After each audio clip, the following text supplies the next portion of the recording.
اور پھر پارلیمانی سیکرٹری بھی موجود ہیں، تو کوئی وجہ نہیں ہے. اور پھر وزیر امور پارلیمان جو ہوتے ہیں وہ بھی ان کی جگہ پہ جواب دے سکتے ہیں، تو وزرائے مملکت کی تو ضرورت نہیں ہے. لیکن آپ دیکھیے لا، جسٹس، ہیومن رائٹس اور پارلیمنٹری افیئرز، یہ 4 محکموں میں تبدیل تھے، ان میں سے 3 اب اکٹھے ہو گئے ہیں.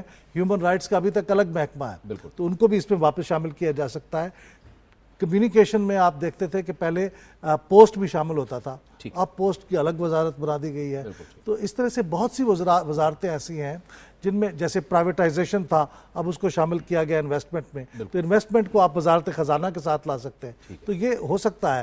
ایمالگمیشن 20 سے 25 سے زیادہ وزراء کی ضرورت نہیں ہے. بہت بہت شکریہ جناب احمد بلال محبوب، ایگزیکٹو ڈائریکٹر پلڈیٹ، ہمارے ساتھ موجود تھے اور اس انتہائی اہم موضوع پر گفتگو کر رہے تھے. وقت ہوا چاہتا ہے ایک بریک کا، اور بریک کے بعد ہم آپ کو لے جائیں گے پنجاب اسمبلی کے باہر. اب سے کچھ دیر پہلے ایجوکیشن یونیورسٹی لاہور کے طلباء اور طالبات نے وہاں پر بھرپور احتجاج کیا، اور ہم وہاں خود گئے اور ہم نے طلباء اور طالبات کے جذبات اور ان کا موقف معلوم کرنے کی کوشش کی، کیونکہ وہ اپنے برطرف پروفیسر صاحبان کی بحالی کے لیے احتجاج کر رہے تھے. ایک بریک کے بعد